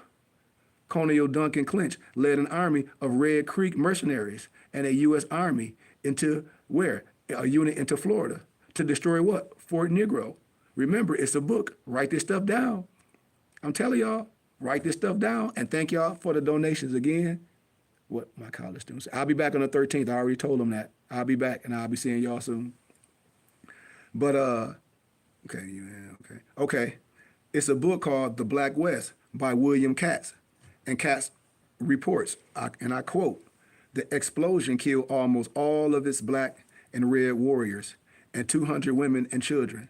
The few warriors were led back to the United States in slavery. In his initial order, General Jackson had asked that they not only destroy the fort, but return the stolen Negroes and property to their original owners. But the question remains, did these aboriginals see themselves as slaves, foreigners, or property of the European, as Africans, Negroes, or colored peoples? No. In Colonel Duncan Clinch's report of the battle at Fort Negro, the first U.S. invasion of Florida, the information provides facts to the contrary. Colonel Clinch reports reads, and I quote, we got to know this history, y'all. Fort Negro, 1816. In the evening, a deputation of chiefs went into the fort and demanded its surrender, but they were abused and treated with the utmost contempt. The black chief heaped much abuse on the Americans and said he had been left in command of the fort by the British government and that he would sink any American vessel that should attempt to pass it and would blow up the fort if he could not defend it. The chief also informed me that the Negroes had a red flag and the English Jack was flying over it. The question must be answered is, were these people former slaves? Were they? Was they purpose for flying the two flags that they were flying? Because slaves don't have a flag. A flag represents a nation, right? What nations did they represent? They were cannons in the use at Fort Negro, right? It's a well It's a well-known fact in history that cannons was developed by Moors in North Africa and Spain. The Moors had not only made the fire stick, as I said earlier, but even cannon forged from raw iron. And the two flags represented Great Britain and the indigenous Moorish Empire. So when Moors be saying, well, they're from the Moorish Orange Empire, and I said, dude, I think you losing your mind. I cleared this up, right? This is real simple. This is real simple. We talk about Fort where we from? Where area? Florida, certain areas. Okay, let's proceed. Let's proceed. The two flags represent Great Britain and indigenous Moorish Empire. They represent a nation of indigenous Moors. This is the same Islamic empire in the east that Abu Bakr, brother of Mansa Musa, was under when he brought 400 ships to America in 1311 AD. It is the flag that the chief was flying at the Black Fort in Florida in 1816. Was there a continuous Moorish connection from 1311 with the arrival of Moors? Yes, the Moors came from the east that's documented in Africa and America until 1816. The documented dates for the presence of contemporary Eastern Moors go far back as 700 AD, as we shown with the inscriptions found from the ancient Nevada school bearing the name of Muhammad and the Prophet Allah. Even in our Circle 7 Quran, our Prophet asked the questions, what kind of flag is the Moorish? So I'm not going to argue with people and all that on nothing, The Moorish flag, as presented by our prophet, is an unverified story. And see, when I don't deal with it, this is an unverified story that George Washington took down the original Moorish Islamic flag in America, blah, blah, blah, and locked it in a safe in the Independence Hall in Philadelphia. It was allegedly a part of his efforts to destroy any knowledge of Islam amongst misnomer black people in the budding American nation. Allegedly, it was not retrieved until Noble Drew Ali was given the flag by high-degree shiners in the 20s. The Moorish flag was actually dismantled in 1816 from Fort Negro by Colonel Duncan Clinch and General Andrew Jackson. Now, that story, like I said, we're not even going to deal with that. We're not even going to deal with those things. But the chief, let's see, the star was added by the colonizing French authority to the Moorish Sherifian, the flag in Morocco in November 17th, 1915, after France's colonial occupation began. Before this period, it was a completely red flag. It represented the Muslims, the Moors of the Maghreb, the West Africa, and the Americas, who were traveling back and forth from Africa to America, who were establishing as indigenous to both lands.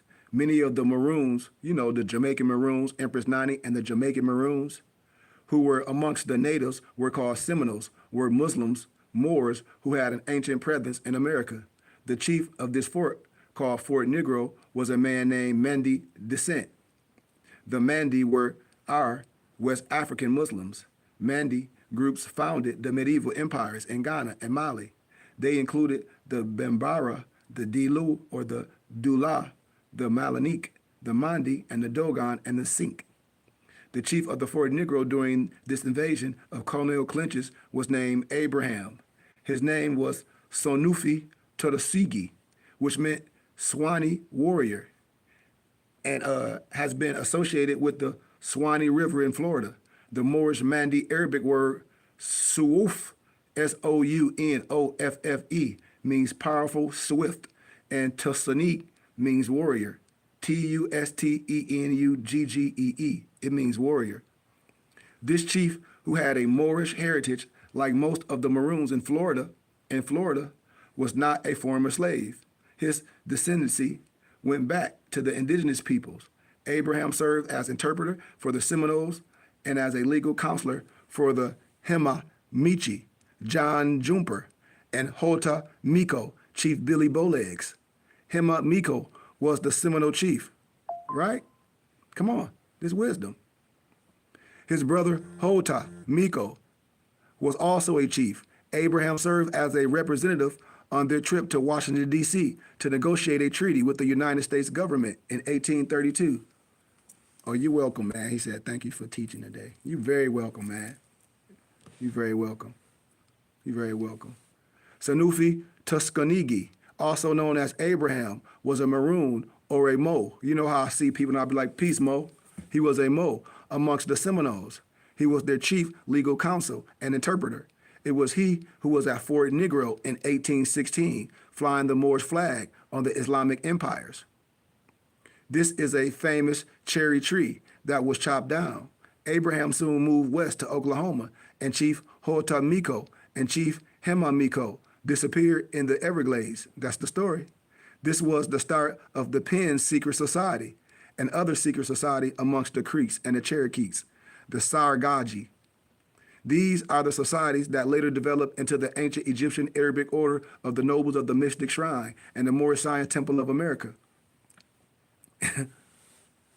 So what is connection to the Americas is modern time and history and the efforts of our greatest teachers to reacquaint us with the marvelous and most useful history. As witnessed through his activity, our Prophet Noble Drew Ali had to be very aware of these histories and began to implement repair on our people by repairing the root of our people through a knowledge of self as he knew at that time. And that's why we can only add. And now I'm in the flesh and we give homage to our great ones. We're adding on to wisdom. This great work continues, you know. In an interview placed in the Muhammad Speaks newspaper on March 23rd, 1973, Brother Fletcher Majid, a member of the Nation of Islam during the 1930s, served as a witness that these ancient histories were taught openly, listen to me, in the 20th century by Honorable Elijah Muhammad. He speaks of this same red flag from a lecture he heard from the Honorable Elijah Muhammad in the early 1930s, which will serve as further proof that the Honorable Elijah Muhammad was well aware of the secret relationship that Islam had with the establishment of the American government and the prehistory of the American government. No disrespect. Brother Fletcher Majid said he came to the Old Fellows Hall at 33rd and State for the first time in the fall of 1933. The messenger told us about this white man, John Hawkins, and how he brought our forefathers here. He said that John Hawkins anchored his ship down the Nile River. He was flying our flag. He was sailing the banks of the Nile River where our people were. Doing the trade, our flag was flying. Our flag was red, freedom, justice, and equality. When he got out to sea, they lowered the flag. The Moors dominated trade in the period. Trade was dominated by the Moors from the west and the north coast of Africa to the Gulf of Mexico before the Inquisition of the Spanish and the slow deterioration of the Moorish and Islamic influence. Even in the 1700s, the real was the unit of currency used in Mexico, which is the present standard currency of Saudi Arabia. This trade became fully interrupted when the United States developed an independent Marine Corps and Navy in the 1800s, remember? They fought wars against the Moors, the Barbary Wars, remember? And eventually won out in the confrontations. They later fought wars against our people in Mexico, or Amexem, you know? The hymn of the Marine declares that they have fought from the halls of what? Montezuma to the what? Shores of what? Tripoli, referring to the exploits by the U.S. State Marines in the Mexican War and in the campaigns against the Barbary pirates of North America for education purposes only. Those Barbary pirates and some of these so-called Mexicans were and are Moors. The misnomer black Maroons, Moors from Florida, who had set up communities in Mexico in the mid-1800s. The cannon was also found amongst the so-called Mexicans, which was a signature weapon of the Moors and the Maroons of Florida at places like Pelilakha, Pelikalaha, a city built by Maroons, Moors in Florida, and Fort Negro, where the black Moorish chief Sonuf Tuskegee, a.k.a. Abraham, was captured by Colonel Duncan Clinch. Remember? Come on, man. We almost there.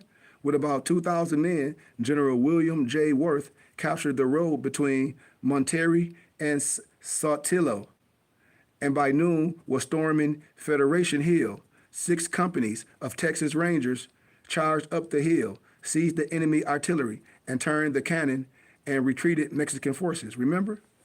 This is the real what happened. The indigenous blacks in Mexico went under many names like mestizos, cholos, Negroes, and even Indians. The term Marines come from mare, M-A-R-E, which in Latin implies a navigator of the waters and also means black. So the Marines took the name of the people they were conquering, the Moors, M-A-U-R-S, or M-O-O-R-S, a signature move of the grafted people. The history of the interaction of the Moors with the, for educational purposes only, white English is extensive. Our purpose in bringing this information to surface here in the subject of reparations and generally the highlighting of international laws that are of extreme importance. Our ancestors have made many international treaties with the English for the protection of their sensory and trade regulations. The Moors of the eastern part of the Islamic Empire, whose capital was seated in the western portion of Africa, Maghreb, have made 2 treaties with Queen Elizabeth I of England as early as 1578, right? Islam had a major impact on Great Britain from 1558 until 1685. It's documented by researcher Nabil Matar in his book, Islam in Britain. Islam in Britain, right? This explains why John Hawkins, you know who John Hawkins is, would have been trading amongst our people, flying the flag of the Moors, the Muslims, the red flag of the African Moorish nation, the nation of Islam. These original black people are our ancestors. There were international agreements between these nations. This flag indeed represented an independent nation and a lineage that spans back to the 18th dynasty of Egypt, called often Bana Israel. Bana Israel, the offsprings of Israel, the family of Amaran. Quran Surah 3, Amaran, and beyond. Remember in your Quran. The Moors were internationally in their commerce, and many of the members of the nation had settled in America. As we have noted, Abu Bukhari, the elder brother of Mansa Musa, took 400 ships to the Americas in the 1300s, right? So the Atlantic Ocean was not a barrier for us. We were and are indigenous to both land masses. I hope you heard what I said, to both land masses. To both land masses.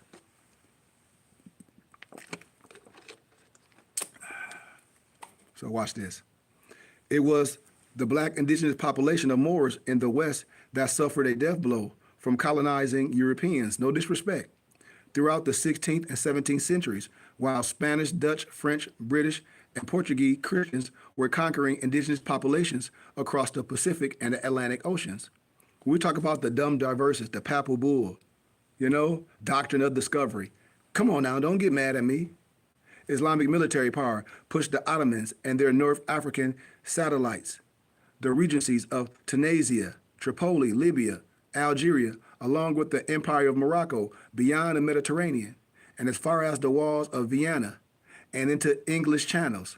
This is the detailed history that has not been known by most, and it's the root of the rise of the, no disrespect, the Europeans in the Western Hemisphere. Islam was on the rise in the East in Europe, and as the colonizers left for freedom of religion, the freedom that they wanted was freedom from the oppression of Christianity. They found this in the West through interaction with the ancient Moorish Empire in America, and their expansion into the West, aka Europeans, for educational purposes only, has buried the knowledge of the ancient indigenous Moorish Empire in America.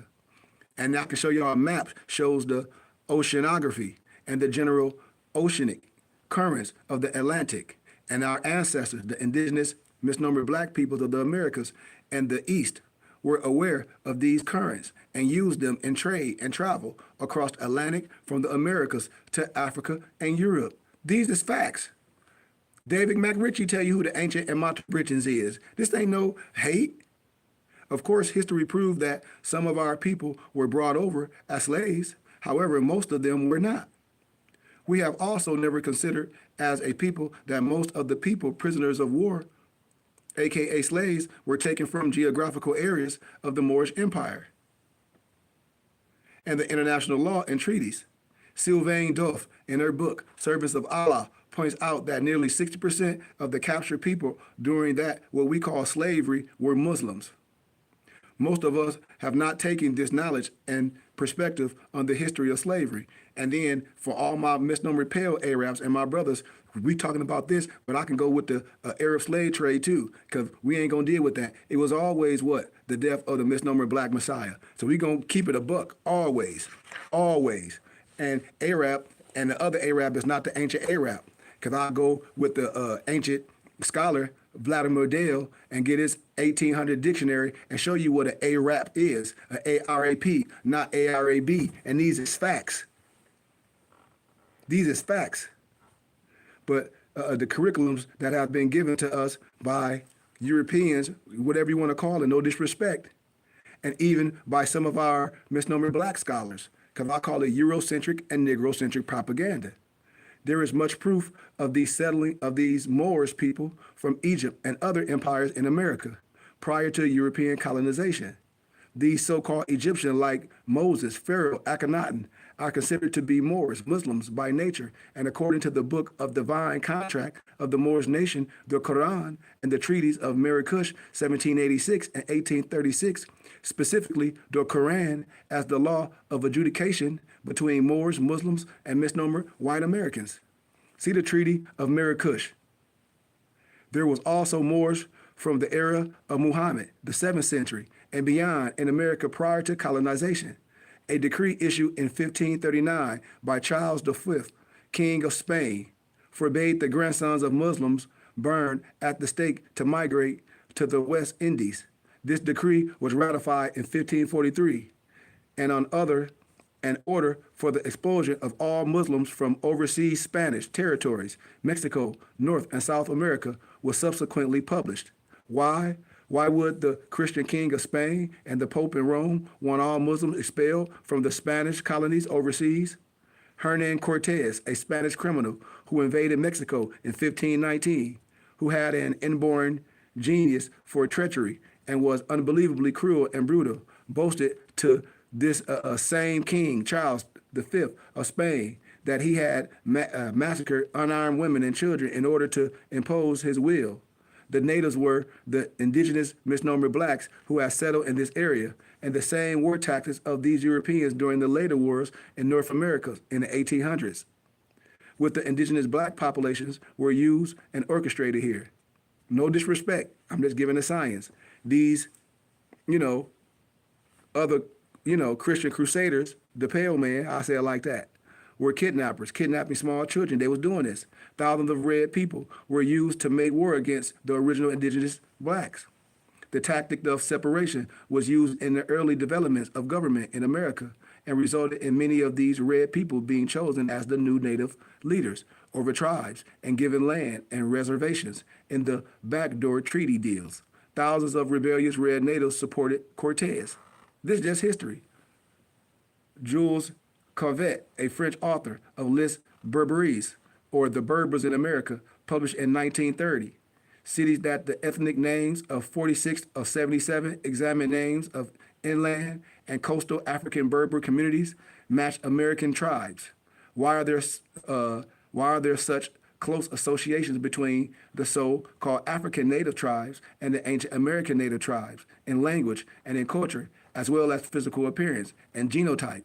Author of They Came Before Columbus, Dr. Ivan Van Sertima states in reference to Cauvet's findings. These many identities in name are not simply the result of the migration of Arabs, A-R-A-B-S, or Africans to America, nor in fact to a one-way traffic of people and culture to the American continent. It is evident that the misnomer whites who colonized America had a plan that they codified into the laws of the Constitution under the Fugitive from Justice Clause and the Migration and Importation Clause of the Constitution to allow the international crime of enslaving a people who they had internationally agreements not to enslave in violation of international treaties, enforcing involuntary servitude and attempts of genocide on a people and a nation who inhabited America and Africa prior to the unlawful invasions of misnomer white Europeans for education purposes only. Our people had a nationality and land that is recorded on official record and in historical documents on both continents. Even Franklin, I got a little bit more time. Even Franklin enslaves all United States citizens to death. Benjamin Franklin entered into a treaty in 1782 with King George III and his exchanger banks that the United States and the 13 chartered corporation states would be held responsible for the first payment being due November 17, 1787.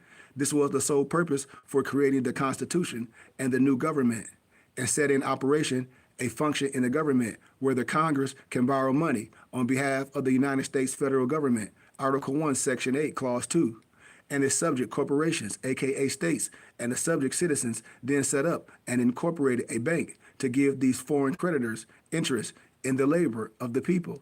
This is where we are at now in bondage. Article 1 of that treaty states, it is agreed and certified that the sums advanced by His Majesty to the Congress of the United States under the title of loan in the year 1778, 79, 80, 81, and the present 82, amount to the sum of 18 million of livres, money of France, according to the following 21 receipts of the above mentioned underwritten Minister of Congress, given in virtue of his full powers, to wit, amounting with the whole to 18 million, by which receipts the said minister has promised in the name of Congress and in behalf of the 13 United States to cause to be paid and reimbursed to the royal treasury of His Majesty on the 1st of January, 1788, in the house of his grand banker at Paris, and said sum of 18 million money of France with interest at 5% per annum.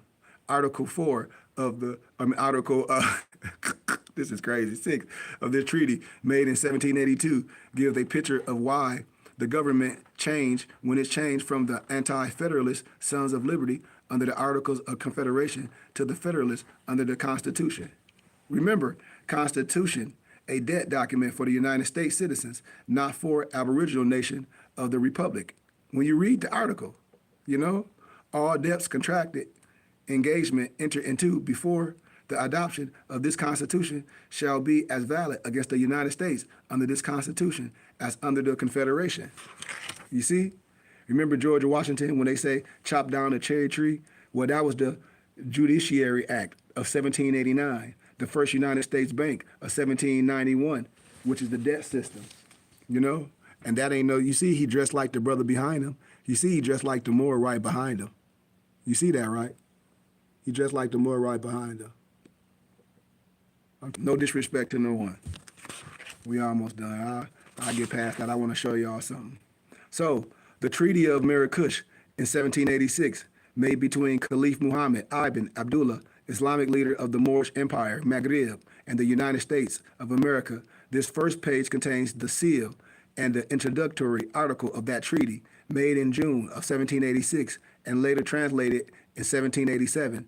The Arabic original and English translation protects all Muslims Moors from enslavement. Most of the 56 to 57%, according to Sylvanian Diouf books, servants of Allah. Blacks captured in the slave trade were citizens of Islamic nation, Moorish nations that recognized the Caliph of the Moorish Empire. The enslavement of these Moors, Muslims, was a violation of national and international law. The Moors of the West, who were misnamed Indians and Negroes, were also receiving tributary payment from King George III and his colonies. And when they, the misnomer pale man, did not pay, their citizens were held captives. In a book, The Life of Charles Thomas, The History of the Black Lenabe, Nanako, Moorish Shechem, Tedeshugan, is discussed. The payments of these whites to these to Tedeskukis, chosen of Charles Thomas to act as what? Secretary in respect to interaction between the Moors, misnamed Indians and Negroes, and the misnomer white British subjects. And we got the records of all that, but we don't want to stay in that, Moor by nature and nationality, the oldest hieroglyph of the names Moor, the Temple of Luxor, Temuri, so-called Egypt, Kemet, Source Dr. Mutawa Ashby. I'm going to show y'all the Netter Mary in the Kamitan teachings of devotional love. God is termed Mary, beloved one. All life come from the misnomer black waters of the new called space and the neutron soup of the Netur and the Netiru, which is where the misnomer Negro is derived from the etymologically. I mean, you can see it for yourself. We don't have to argue with no one.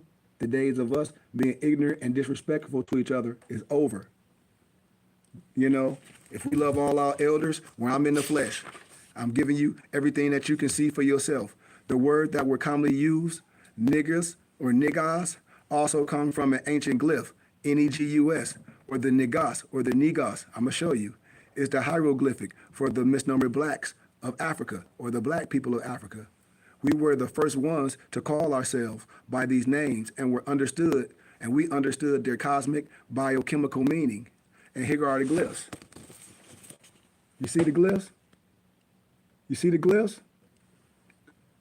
We can stop all the stuff right now. We see the glyphs. So all the uneducated stuff, all the goofy stuff on social media, we should be unfollowing it, and we should be going viral. Right here, we should be going viral right here. This should be it. We should be done. You know? Even remember, Elijah Muhammad teaches that all of the original indigenous people are Muslim by nature, not religion. Our Prophet Noble Drew Ali was the first to teach this to our peoples. You can pull up Founders Day in like 2015 when they get credit to Noble Drew Ali. He was the first one to bring this, to teach this to our people after we experienced so-called slavery. The word Muslim is derived from the Arabic Hebraic ma, or mu, M-A-A, or M-A-U, which stems from the Egyptian Sumerian M-O-U, which meant waters. The root stem, S-L-M, the slim, the Muslim, implies peace. So mu, M-U, S-A-L-A-A-M means what? A being who is derived from al-ma, and is a being of what? Peace. That's why you hear me saying peace, peace, peace, peace. Ain't no submission with me. That's not the Islam I'm under. The waters that were derived are twofold spiritually and scientifically. The first is dealing with the placenta and our origin from the water of the womb of our mothers, aka the woman. When I tell you the woman is Ma'at, the garden that produces food and life. I don't care if you like it or not. You clearly don't know nothing about baptism and being initiated with wisdom. You clearly don't.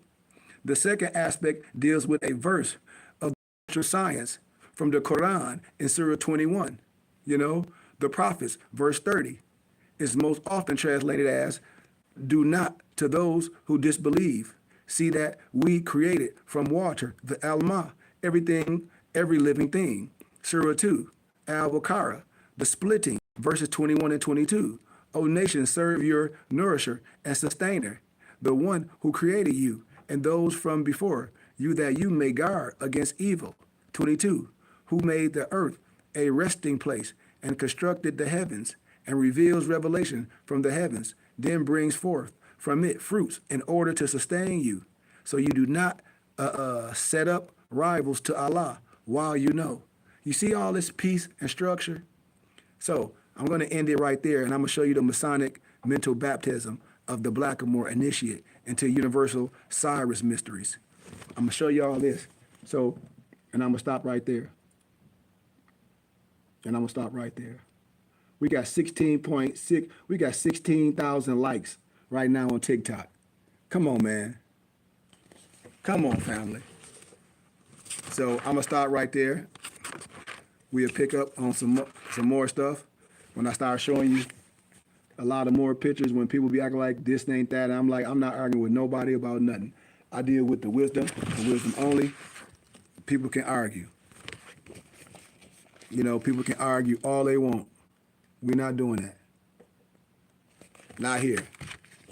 And so if anybody give donations, you send me an email. It's all in my bio, and I'm gonna give you a piece of wisdom that you're gonna be able to look at and be like, what? I'm gonna give you both, and I might give you another one.